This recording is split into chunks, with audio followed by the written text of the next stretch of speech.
Welcome to NBA Assist. I am your host, Ronald Cabang from WagerTalk.com, also known as UCapper Sports on all social media platforms. No show on Tuesday. There were no games, but today we have two games on the board. If you haven't watched an episode of NBA Assist yet, this show is really about assisting you guys with actionable info to make better, more informed sports betting decisions in the NBA. In each episode, I'll just go through each game on the day slate. And like I said, there's only two on the board today. We have the Milwaukee Bucks visiting the Indiana Pacers, and we have the Atlanta Hawks and the Orlando Magic playing in Mexico City.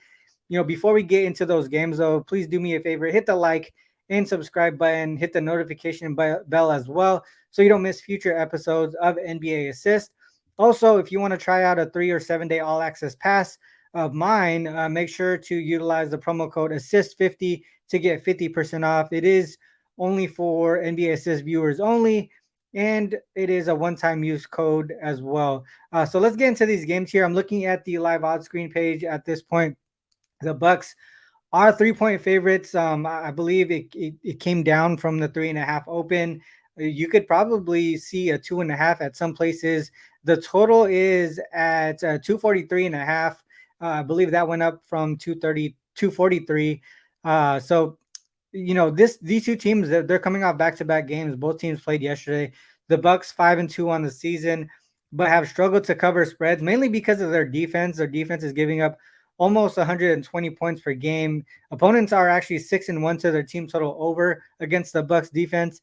Like I said earlier, second leg of back-to-back games, but they have travel involved, home to road. They played home yesterday, road in Indiana today, but they're coming off a tight win against the Pistons. They've been alternating home and road games the last couple of weeks, but they haven't had to travel too far from Milwaukee to Indiana, so hopefully not much of a travel fatigue there. The Pacers, on the other hand, they're 5-3 on the season, also on the second leg of back-to-back games, but they've been at home for five straight games, and this is the last of that 5 game homestand.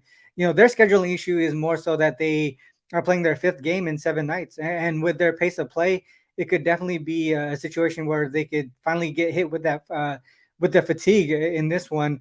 Their defense and pace of play are the reasons why they're 7-1 to the over. They're also allowing over 121 points per game. So opponents are taking advantage of that.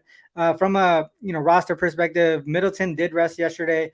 Giannis only played 21 minutes because he got ejected for with two techs. So the Bucks are going to have a couple of fresh legs there, while the Pacers are going to have to deal with the 5-7. Other notes, I think the thing that the Bucks do well, they shoot well from the 3-point land, and they also get to the free throw line at a high rate. 36% of the Bucks' points come from the three, and nearly 20% of their points come from the free throw line, and that's actually number one in the league, going to the free throw line that many times.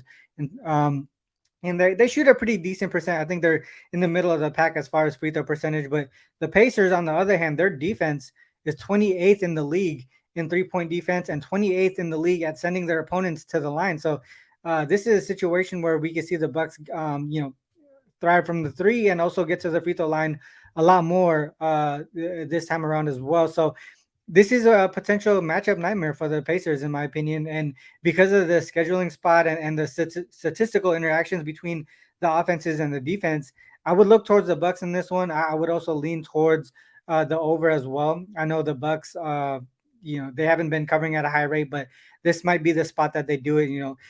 From a total perspective, like I said, I would lean towards the over. Both teams are top 10 in pace. Both teams are bottom 10 in defensive rating. My only thing is, this is such a high total already, 243.5. Both teams on back to backs. So fatigue could set in at some point. So if I was to recommend an over in this game, I would mainly stick to the first half over and probably stay away from the full game over. So let's get into the Hawks Magic. This one, like I said earlier, is going to be played in Mexico City. The Hawks 4-3 on the season. They were on a 4-game winning streak before taking that loss to the Thunder on Monday. So, they're rested and not having played since Monday. But this is their third straight game away from home, so there could be some travel fatigue there. Mexico City has the whole elevation thing as well. The Magic, they're 4-3 on the season. They've been, one of the better defensive teams in the league, allowing just 105.4 points per game, which is why they're 5-1-1 to the under so far this season. They are rested as well. They haven't played since Monday. They do have another key game against the Bucks on deck this Saturday, so potential look ahead there. From a roster perspective, the Hawks are pretty much healthy as far as players in their current rotation. The Magic, though, they're dealing with a few injuries. Gary Harris, Wendell Carter are both out. Markel Fultz and Jonathan Isaac are both questionable. But Isaac is, from what I've seen so far, Isaac is considered likely to play. Markel is a true game time decision. Um, from a trend perspective, a lot of things are really pointing towards the under. Like I said earlier, the Magic are 5-1-1 to the under so far this season. The Magic are 3-0-1 to the under as underdogs.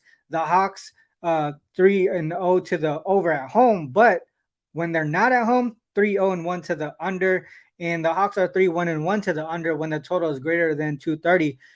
So a lot of those things align with the under. From uh, that total perspective as well. So I think 233 was the open number, and it's come down to 231 and a half. Sorry, I got to put that banner there. 231 and a half. So I agree with the total moving down. From a side perspective, the Hawks are much healthier, and I do trust their offense a little bit more. I do think that the Magic's defense is legit, but their inability to take care of the ball, in my opinion, I think is going to hurt them here. They turn the ball over at a pretty high rate. It doesn't seem like it, just as far as like the number of turnovers they have per game, because they play a slow pace, but their turnover percentage is pretty high. So I would lean towards the Hawks in this one. So there it is, guys.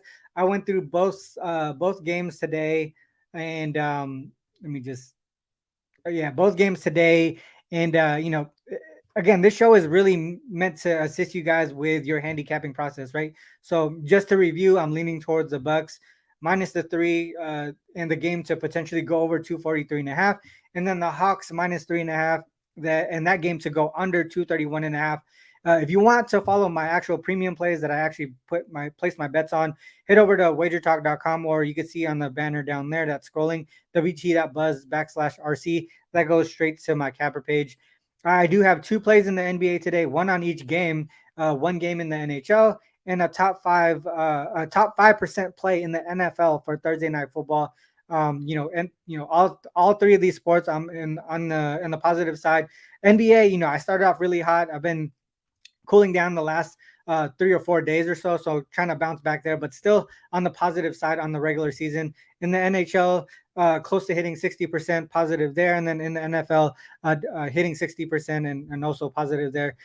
So doing well in most sports, in pretty much all sports, but NBA, like I said, kind of trying to bounce back off a 3 days on the negative side. Yesterday I was on the positive side, so hopefully we are starting a new winning streak here. So utilize that exclusive promo available for NBA Assist viewers only. Use the promo code ASSIST50 to get 50% off a 3 or 7 day all access pass. Today, like I said, I do have a 5% play in the NFL, so today might be the best time to use it. But just a heads up, this is a one-time use code only. Once again, thank you all for tuning in and trusting my insights. Make sure you share your thoughts and favorite plays in the comment section as well. Till next time, guys, fade or follow. Good luck. Peace.